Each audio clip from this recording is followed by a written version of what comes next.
Welcome to Passionate and Practical, the art of dreaming, doing, and serving. I'm your host, Lexi, and today's guest is wonderful. She is an entrepreneur, a world traveler. She's planned weddings. She is a wine snob, a Game of Thrones lover, a nonprofit founder, a wife, and a grandmother. But my favorite title of hers is Mom because she happens to be mine. And on Mother's Day weekend, I thought it would be so fun to have my mom on the show. So I've learned so much from her over the years, and I'm excited to have her talk about her love for Jesus, food, travel, leadership, and wanting to be all that she can be for the kingdom. So I know that I'd be half the woman I am today without the incredible Robyn Bouchard. So Robyn, thank you for being on the show.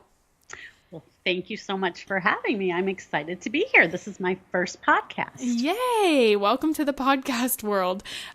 So, Mom, you are passionate about so many things, and that is why I think in return, I'm such a passionate and driven person. So you're passionate about marriage and entrepreneurship, hospitality, generosity, and also you're the founder of a nonprofit. So we're going to dive into some of those things. But first, tell us a little bit about you. Where did you grow up and how did you end up in Central Florida? Well, I grew up in a small town called Northville, Michigan, where I grew up till I was 18. And when I was going on spring break as a kid to Florida, my senior year of high school, decided, hey, why not live in the warm weather forever? So picked up after high school, moved to Florida. Then I was headhunted for a job in Daytona, and I had the opportunity to work for a great company and live on a beach condo for a while. And then I was set up with your dad at a Christmas party.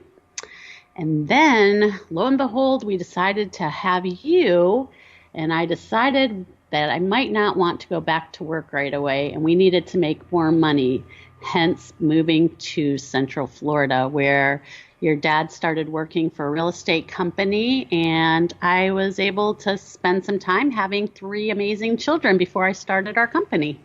Which you had 3 under 3, so that is some craziness, and I'm kind of following in your footsteps. I'm going to have 2 under 2. I don't know that I'm going to make it to the third one under 3, but right now we are on track for 2 under 2. So Bear is going to be a big brother in the middle of June, so we're excited for you to be Bina again. Yes. So we call Mom Bina because her name is Robyn, and my dad and my brother call her Robyna. And so we shortened it to Bina, and that is her fabulous grandmother name because Grandma just isn't going to cut it for this lovely and fabulous woman. And my dad, we call him Gus. His name is Guy, but he goes by Gus because several years back, my brother said, Dad, if you don't stop forgetting people's names, I'm going to start calling you the wrong name, and I'm going to call you Gus. And it just stuck. And so we all call him Gus. And so Gus and Bina are their grandparent names. And they have been married for almost 30 years. They have an amazing marriage. And I truly believe that one of the biggest blessings that Mom and Dad have given to me and my siblings is their love for one another and how well they've supported one another and built a successful company together and raised 3 kids together. And now a grandbaby and a grandbaby on the way. So what is your marriage advice? Talk about having a thriving marriage. What does that look like? Well, that is something that a lot of people do ask us. And fortunately, I am able to be married to my best friend and to somebody who is really awesome and who makes me a better person. I know that not everyone has that same story. Luckily, it is mine. But I think starting out when we were young, divorce was just never, ever an option for us. I think we both from day one just said, no matter what, we really take our vows seriously, and it is for better or for worse. And that's what we're going to do. So we never, ever discussed, hey, I'm going to move out or I'm going to leave you, or never threw those things out there. Even when we were in the worst of fighting or raising our kids or anything. So that is one thing I would say, if you are serious about marriage and wanting it to work, it just can never be an option. I also think that one thing that your dad really taught me is how to just focus on the positive things about our marriage, because there's always going to be negative things and things that aren't perfect. And if you start focusing on those negative things, it just snowballs into bad. And so if you focus on the things that you love about each other, I think that's just a great way to kind of stay out of the negativity of anything. You definitely need to dedicate your home to God and keep Him the main thing. I can't stress that enough. We dedicated our house to God. We wanted everybody who entered our house to feel loved and kind of feel the hospitality that we wanted to share with people. And so I think that God really kind of used our house in a way to, I don't know, be able to share the gospel with people, or to be able to just let people have a safe place to come and relax, or just be waited on, because I love to serve people, whether it's food or wine, or just if they needed to come and just be able to chill out. So I think, it hasn't always been easy, but I think that when you're committed to something and you love each other and you actually work on your marriage together and you make it purposeful, I think it can work out for anybody. And I also think, that people get so caught up in looking at life as like a storybook, or they watch too much daytime TV and they think everything is supposed to be perfect like it is on TV, and they just aren't purposeful about and intent. You use a word a lot about being intentional, and I think you need to be intentional about your marriage. And as young mothers, having young children, which obviously you said I had 3 under 3, your dad and I never ever let weeks go by where we just didn't have time for ourselves. So whether that's date night or a weekend away or whatever that looks like, you have to be able to make that time to make purposeful your marriage and put that kind of at the forefront of your life, so you can display to your children what a healthy marriage looks like.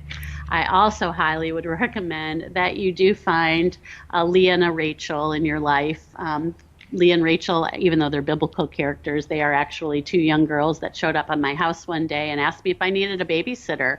And they became such a blessing to Guy and I, which allowed us to have a date night, which allowed and for you guys to learn from them as well, and have a safe place with them to share things as you guys grew up and grew older. So highly recommend finding some neighborhood little girls that you love, that love your kids back and love you back, and they become kind of part of your family, because they're still part of our family today, even 24 years later, 23 years later. So absolutely. And Rachel was actually a guest on the podcast early on, so I will link that to the show notes if you want to check out more about her. She has been an older sister to me, a younger sister to my mom, and really we've just done life together. We grew up with Rachel just being a part of our family, and I've been able to do that for other families. When I was in college, I nannied for a family in Central Florida, and it was just such a fun season of life just to get to know these kids and their passions and their interests, and help come alongside their parents and give them some space to spend time with one another. So really great advice there. And you've also shared with me something early on in marriage that you learned through John Maxwell. Will you tell us a little bit about that? Absolutely. Big John Maxwell fan. So if you have never listened to John Maxwell, you probably should. But I think the 21 Irrefutable Laws of Leadership really kind of changed some of my thinking and the way I managed some of our team members, and certainly the way I ran our family and the way I have a relationship with your dad. But, he kind of talks about everyone, on a scale of a 1 to 10, people are 8s and 9s in some things, and people are 4 and 5s in other things. And if your spouse, let's say, is a 4 or 5 in something, that's again where you don't want to harp on the 4 or 5. Certainly you hope that they want you and you want to get them to a 5 or a 6. But if you focus on the 8s and the 9s, I think that's where you really thrive and find just a good balance in life. Absolutely. And a little bit about Dad, since he's not on the show, I just want to share a little bit about my dad and your husband. They truly are just such a team. And my dad is the funniest guy that I know, and no pun intended, because his name is Guy.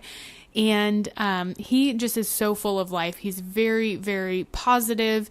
He is an optimist. He often tells people that his happy button is stuck. And I honestly married someone so similar to him. He's a dreamer, and he just has so many things that he wants to accomplish in life, and he's driven.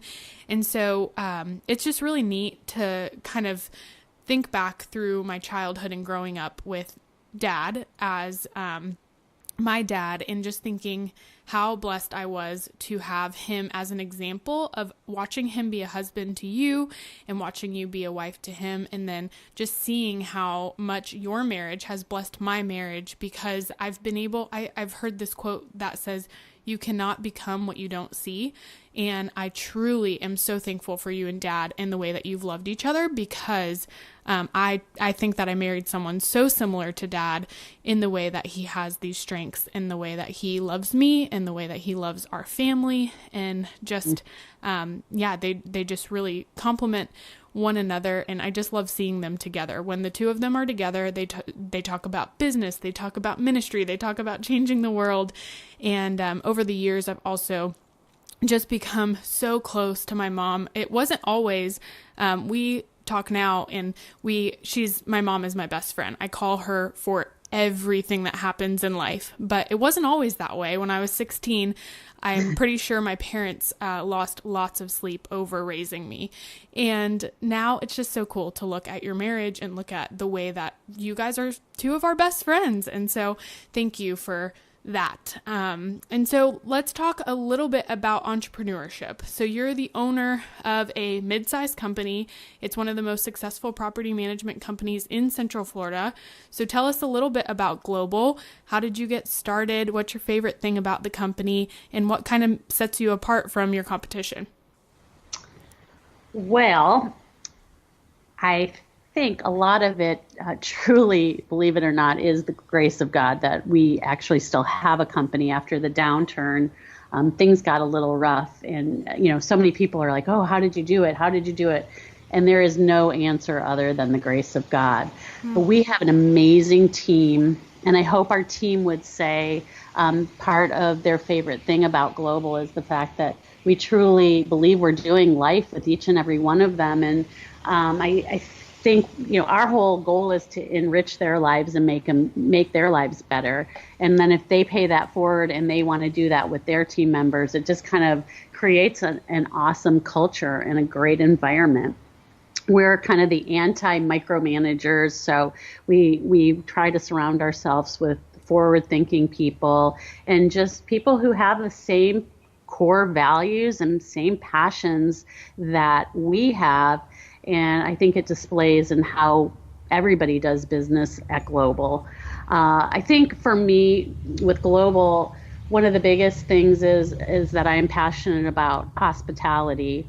And so I am in the hospitality business. And so it's been really something that's been an amazing part of my journey, which I'm able to live out on a daily basis, something that I am passionate about. As you kind of stated, I love to travel. So I know what it's like to be a guest in a hotel or an Airbnb or a small boutique bed and breakfast or whatever. And so I want to take some of the things that I've learned through my travel experiences and bring those to our guests here. And a lot of the things that I've learned along the way have really helped me shape some of our processes and things like that at Global. I also have a vacation home. So I know what it's like to be an owner as well as a guest. So hopefully all of those things coupled together kind of set us apart in what we do, or at least it's knowing that we care about what we do and care about the people that we work with. That kind of just, I don't know, just kind of made Global the company that it is today. Absolutely. And I think that For me, being an outsider looking in, I just see such an amazing company where you've had so many employees that with hospitality, the turnover is huge for employment. And you've had so many people that have made it to 10, 15, and even 20 years with your company. And it's just been really fun for me as I get to come to some of the work events and the celebrations, just to hear people talk about how much you and Dad mean to them and the way that it truly is like a family. There is so much to be said for just having a good work-life balance. And I think that you two do such a great job of helping people to put their families first and encouraging people to grow within the company. You've had people that started out in cleaning and then they ended up in sales, or they started out with an entry-level job and ended up in management. And so there's just so many success stories within the company, and I've loved watching you grow it, and just your passion for hospitality, but also your passion for your employees. And you guys just have such a great work culture. People really, really love working at Global, and it's just a really just warm environment where everyone just kind of feels like they're in their lane, and you really promote people being living out their passions and skills through working at Global. And one of the funny things is that growing up, I never thought I would be in real estate or property management. And here I am in Chattanooga, and I got my real estate license a few years ago.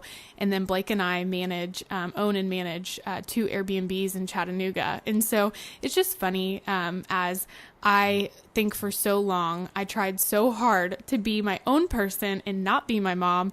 And now I just look back and laugh and think, wow, I'm so thankful to have so many of her skills and to have had her as an example in my life, because really I look at all these things that we're talking about today, marriage and entrepreneurship and hospitality and generosity and serving the kingdom. And those are all things that I'm passionate about because you first showed me such a great example. So moving into, we talked about marriage, we talked about entrepreneurship, but let's talk a little bit about motherhood. So you had 3 kids under 3, and then you were starting this company with Dad. What was that like? And what would be some advice that you would give for a new mama who feels like maybe they want to go back to work now that they have kids, or they want to start a company? And what did that look like for you? Well, it's funny. I think you said something funny about just, now that you're doing all these things and you kind of bucked the system. I remember, leadership kind of just is in somebody's DNA, right? It's just kind of you're born to be a leader. And I remember people telling you were born to be a leader, and you're like, well, I don't want to be a leader. And now look at you and the things that you're doing. I think the biggest advice I would say that I could give to a young mom is just be comfortable in who God has called you to be. Because I see so many young women now that, they think, they're supposed to be a stay-at-home mom because that's the right thing. It might be the right thing for them, but it might not be the right thing for somebody else. Or I think a great other topic like that is, homeschooling. I think I think young women today, especially, that are in certain churches and in the Christian world, feel that they're pressured to be a homeschool mom. And I don't think everyone is called to be a homeschool mom. I certainly didn't feel that calling. I loved being your mom, but I didn't want to necessarily be your teacher. I actually hated that part of our life because you guys would come home from school at 3:00 every day, and I'd be the homework police for a couple hours. And I mean, that part alone made me know that wasn't my path. But I think but then other people would try to put pressure on you to do things, and whether it's stay at home or whether it's homeschool or whether it's go back to work. I think you and your husband, to those young mothers, need to just understand who they are, what they're called to do and continue down that path, and don't get into some type of peer pressure that's telling you something that isn't necessarily what you're passionate about or what you believe you're supposed to do, if that makes sense. I think it's just be comfortable in your own skin, and whether that's God telling you to stay home as a mom. As a matter of fact, I mean, when I first had you, I didn't know I'd have 3 under 3 at that time in my life. I thought probably in 6 months I would go back to work. And the second I saw you and looked at you, I knew that probably wasn't going to be my path. And then shortly after, I was having another baby. But and I loved my time for 3 years home with you guys. And then it was the right time to start our business, and it just felt right, and it was God's timing.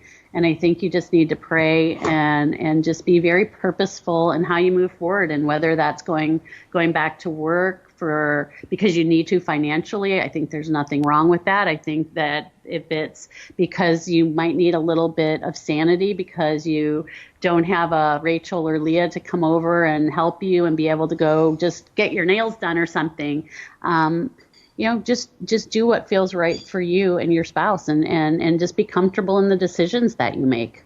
Yeah, I think that's great advice because, in the world there are, I think depending on our community and what circles we run in, it definitely impacts how we look at things, yet we might feel that we're called to something differently.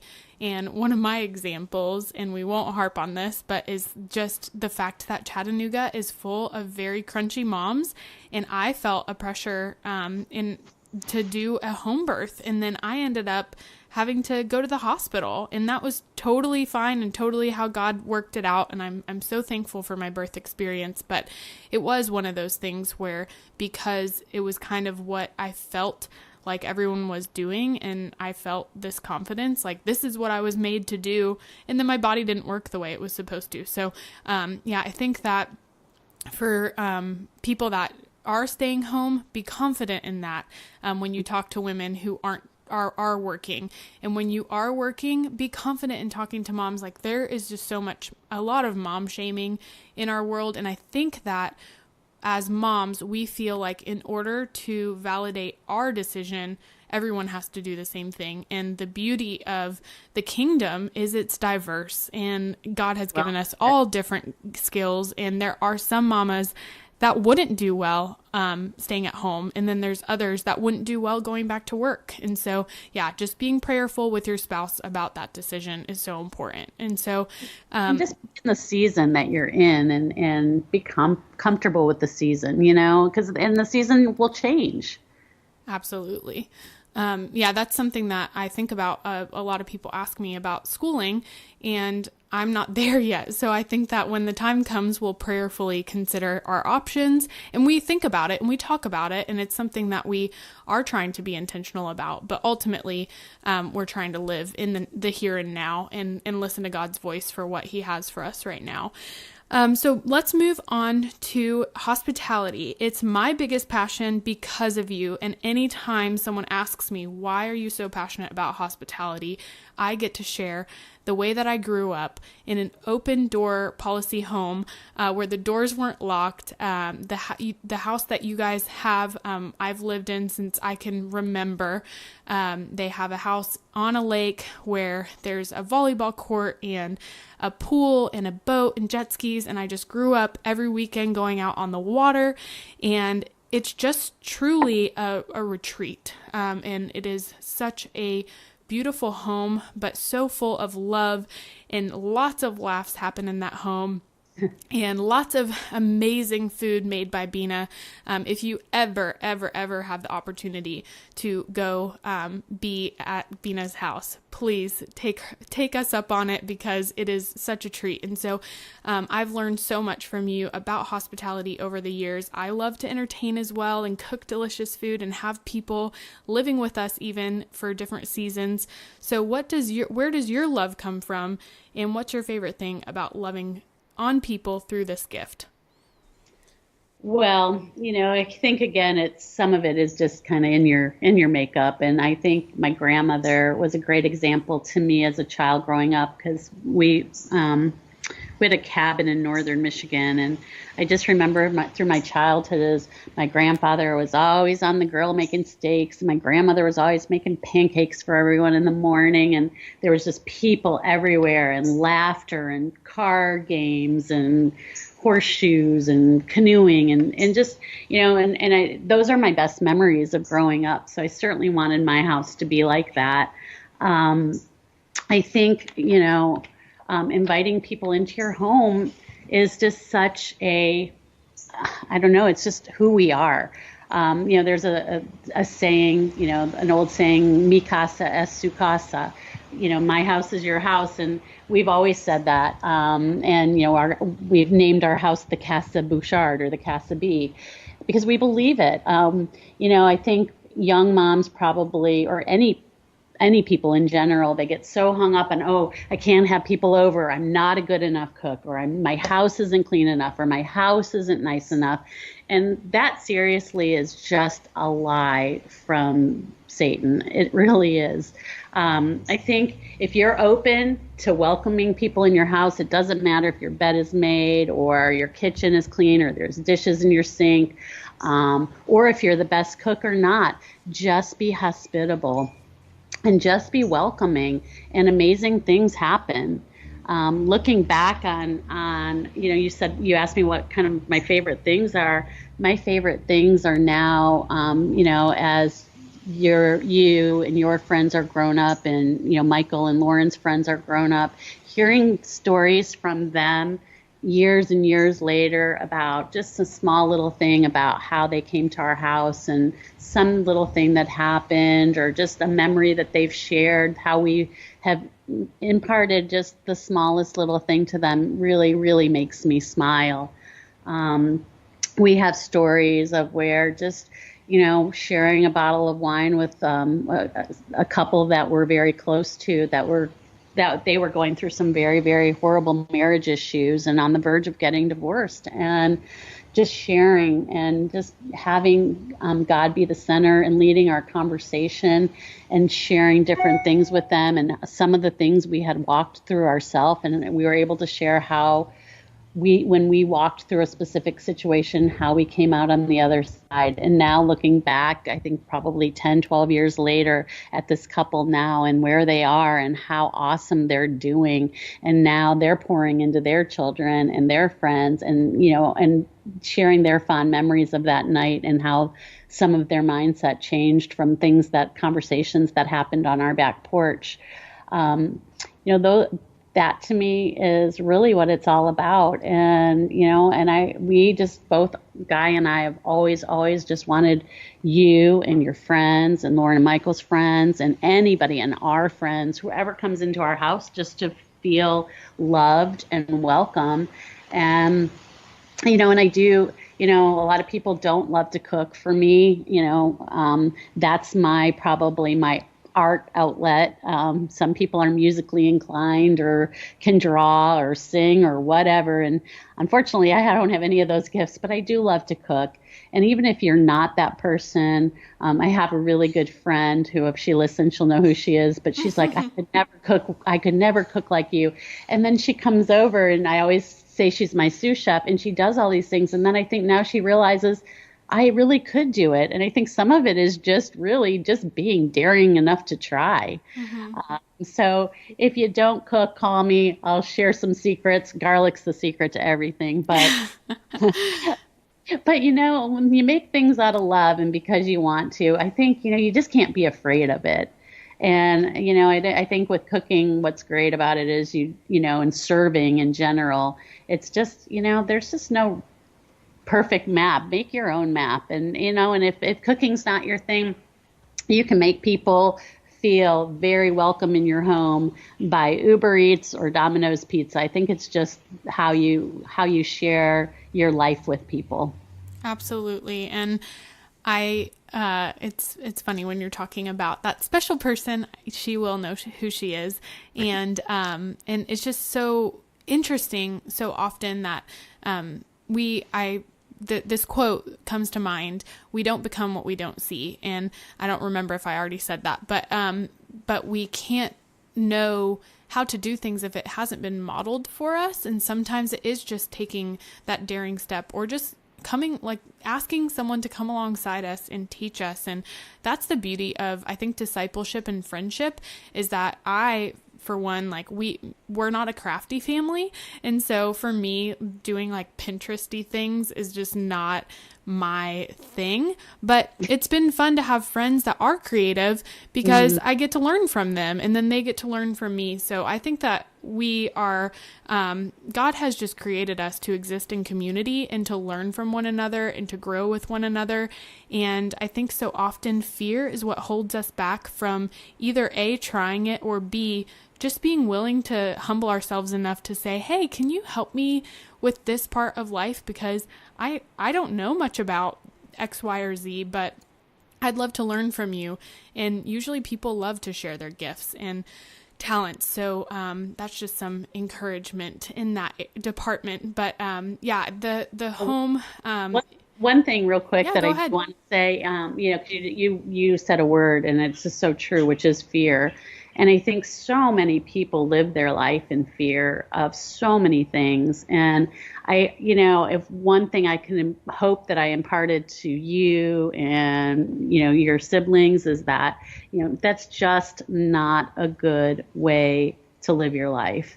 And I really try to run global with the same way. And sometimes it's hard because we have a big change to make, and it's fearful to make a big change at the office, or it's fearful to do something at home. But honestly, the one thing I can tell you is that if you just cannot live your life in fear of things, because you're missing out on some of the best things that can happen.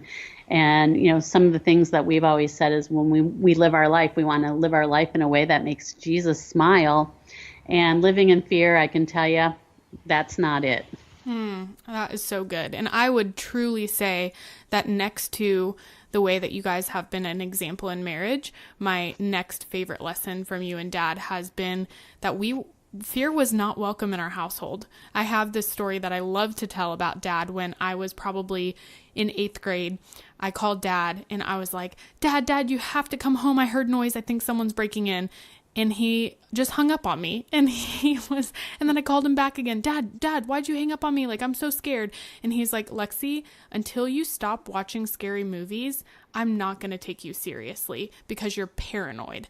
And I was like, wow. And so I did. I stopped watching scary movies, and it really helped. And so we have to think about those outlets that we're allowing into us, whether it's worry about our kids, or worry about our marriage, or worry that we can't be hospitable because our house isn't clean enough. We have these worries in our mind, and we think that it's okay, but really, the Bible asks us over and over and over again, do not fear. He wants us to abide in him. And when we're fearing, and when we're anxious, and when we're worried, we're actually not showing faith in him.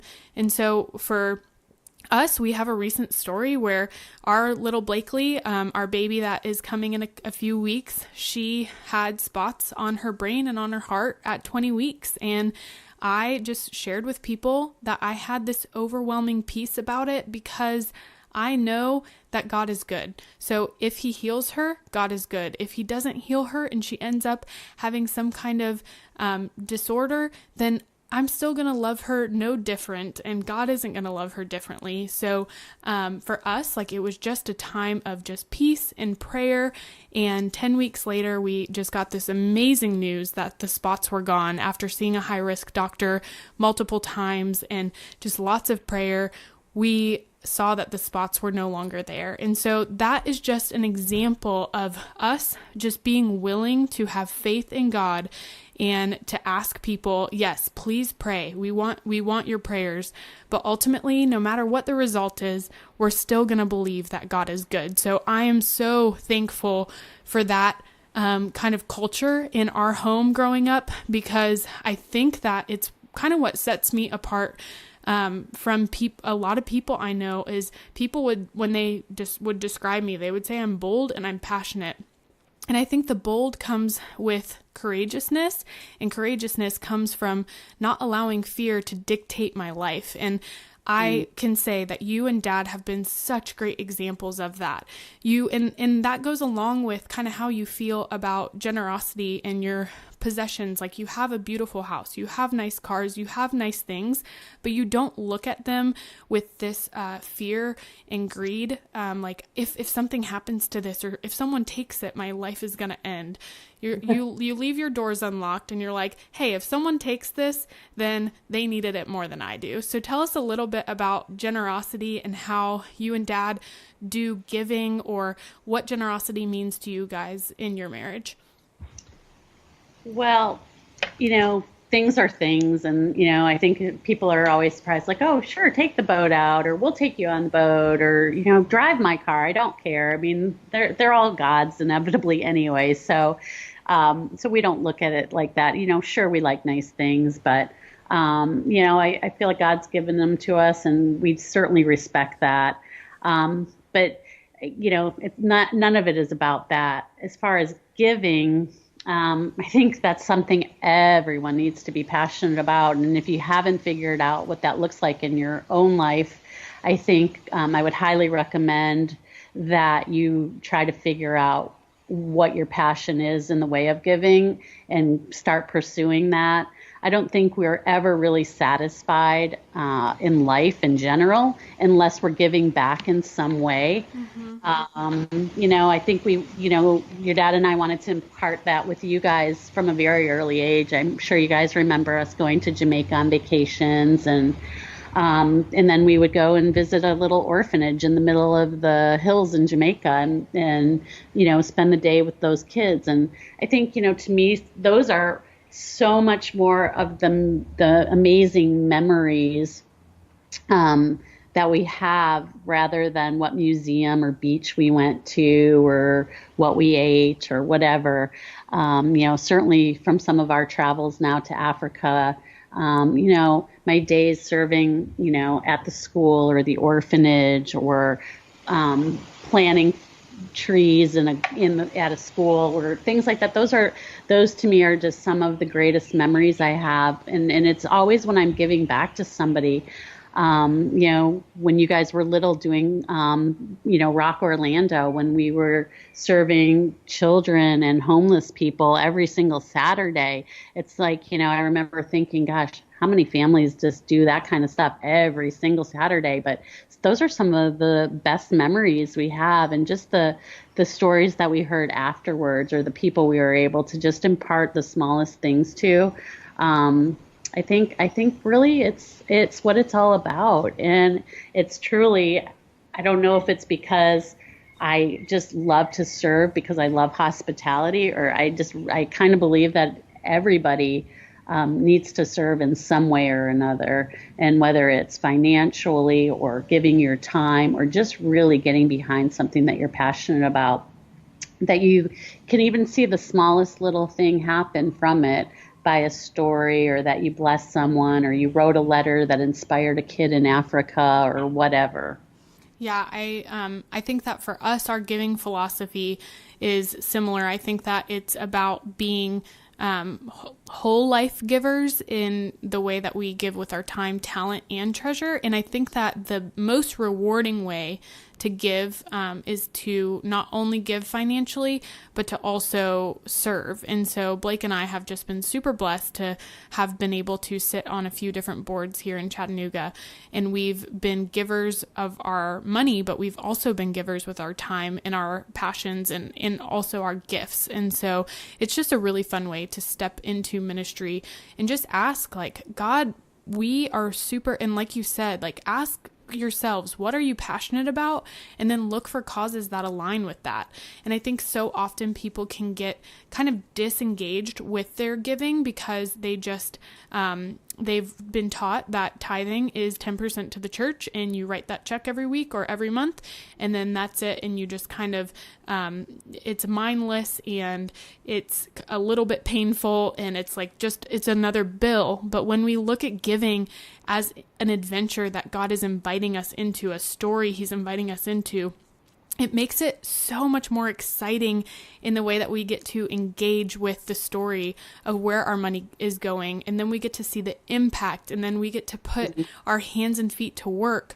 And so I just am really, really passionate about people. I think millennials are very service driven. So there's that. And then there's this, I think, a need to kind of attach some financials to that. And then I think other generations have just been, I'll write the check, but I'm not going to get my hands dirty. And so we need both of these things. It's an and statement, not just an either or.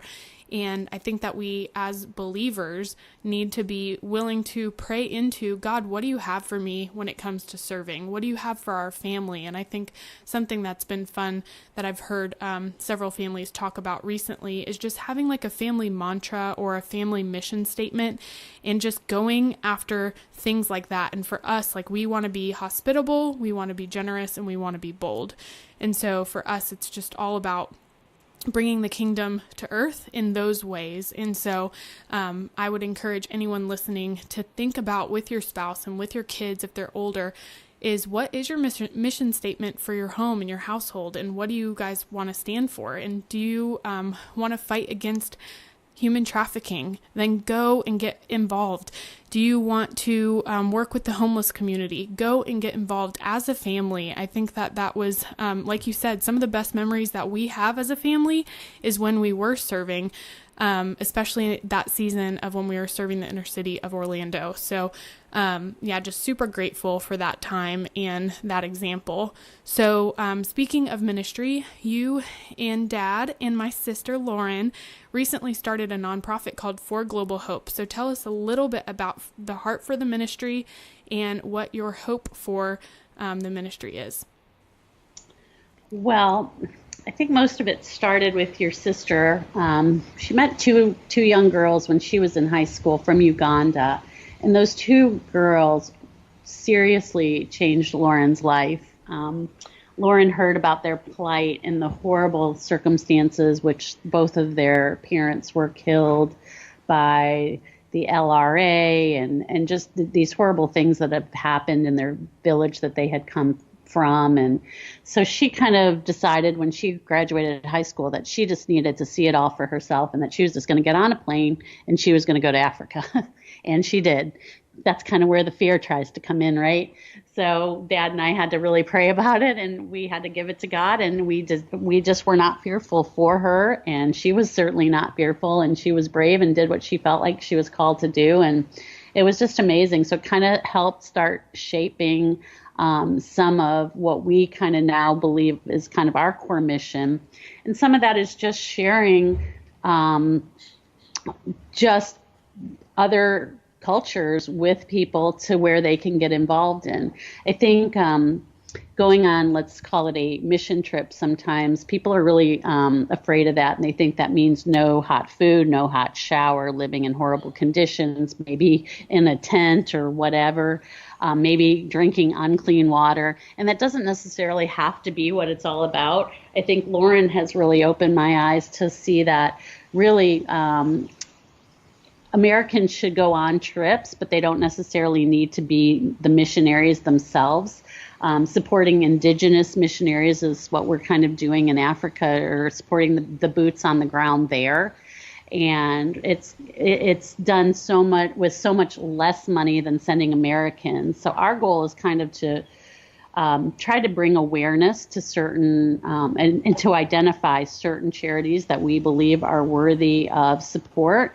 And that we like what they're doing, and then bring awareness by either sharing the stories with people or actually bringing them on the trip so they can see for themselves and get involved for themselves with the organization, whether it's an orphanage or a school or whatever, digging a well.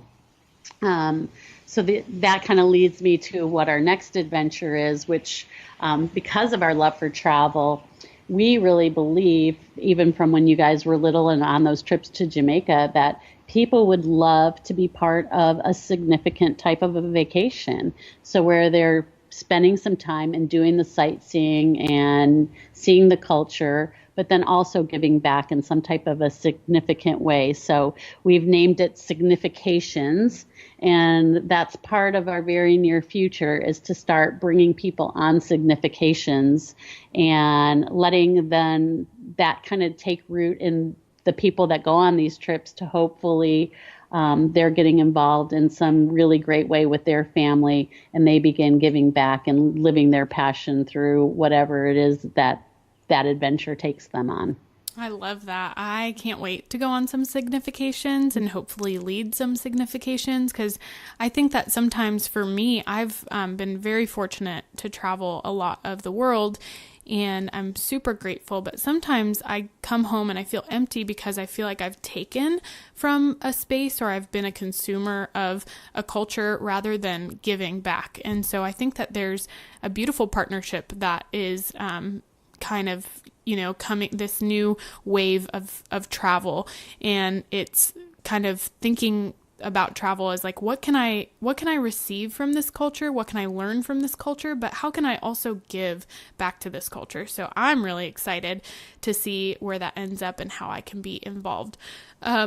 So lastly, let's ask the last question. This has been so much fun. What are you most excited for in this season of life? Well, there's no trick answer with this. I love being Bina. That's, of course, been the highlight of the last 2 years of our lives, and we cannot wait to meet Blakely. We are in a super exciting position right now at Global, and we've really wanted to bring Global globally, and we've just expanded to 2 new destinations, one being in Siesta Key and the other being in Port Charlotte, Punta Gorda area. So we're really excited to kind of watch that grow, now starting a new little baby and watching it grow, which is our position in both of these places. We're certainly excited to do some travel, and we just booked a trip to Cambodia and Vietnam and Thailand, so we're excited to kind of see what God has for us in store there. Definitely looking at using a lot of our time now and pouring into For Global Hope and Significations, and kind of just forming it in kind of new ways and learning from some of our past mistakes, and just kind of launching it in a new direction this new season. So yeah, I mean, we could not be more excited about, it's funny, and I think I shared this with you. I remember when you guys were little and having 3 kids under 3 going, this is the best years of my life. And I couldn't want it to be any different. And then when you guys were a little older, I'm like, this is the best years of my life. Except for when I was a teenager. Well, yeah, you started 12, yeah. But then when you guys became high schoolers and thinking, oh my gosh, now they're my friends, and now they're so cool at such a cool age, and now all their friends are coming over. This clearly is the best years of my life. And then we went to empty nesters, and we're like, this is the best.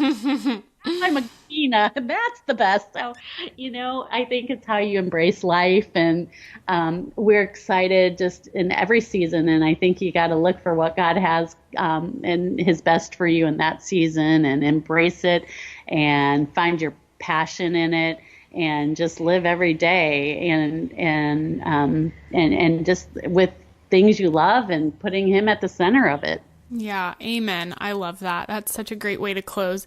And I think that that's another great lesson that I've learned from you guys, is just embracing where you are in that season right then. I think that y'all have done that so well, and just embodied grace in the hard seasons, like you said, in 2008, where we had the downturn and our economy was tanking, and you thought you guys were going to lose your business. And by God's grace, it was saved. And now it's just so cool to see what He's doing in your lives, and how that's now a testimony. And you guys made it through that, and you're now able to encourage other people who are going through tough times. And so just really encouraged by this conversation, as always. And just hope that anyone who's listening and hears Bina or my mom talking, and you want to reach out, she is such an encourager. She really, really is. She has an amazing, amazing heart for seeing people for who they can become and really encouraging and loving on them and helping them to become all that they can be. And one thing that I didn't mention is that I think maybe I did, maybe I didn't, but when I was younger and dating and looking for someone to spend my life with, I just remember my mom saying over and over again, be with someone who spurs you on to greatness and be with someone who brings out the best in you. And so when I met Blake, it was no question that he was that person. And I feel the same way about community. God gives us biblical community and people to do life alongside, and make sure that we are picking people in our lives that are drawing us closer to Jesus and drawing us closer to his heart for his people, loving him and serving the world. And so if you are someone that loves wisdom and nuggets, my dad actually wrote a book called Life's Golden Nuggets. I'll link that in the podcast notes as well. And it's just full of little life lessons that are similar to the things that we've talked about through kind of the lens of my dad's eyes, which is really cool, and just his faith journey. And so one of the big things that he talks about is show me your friends, I'll show you your future. And he says that over and over and over again. And I am so blessed to do life with such amazing people. And my parents, truly the same thing for them. They just really embrace friendship like family. And they have just been just such great friends to people and truly serve and love on them like family. So if you are someone who is not in community right now, find community, find mentors, find people to pour into you, and I promise you life will be so much more rich. So, Mom, thank you so much for being on the show. It has been so fun. Oh, I loved it. Thanks for having me. And I would love to talk to any of your listeners. That's what I feel like right now is part of the excitement of the season of my life. And I know if any of them would like one of your dad's books for free, I would be happy to personally mail it to them. So let me know. Oh, so sweet.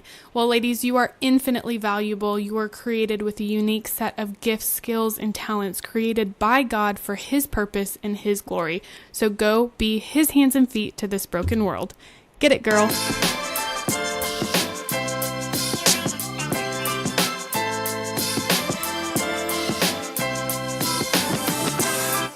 Thank you so much for taking the time out of your day. If this message has encouraged you, then please click to subscribe and share with a friend who may be inspired by the message.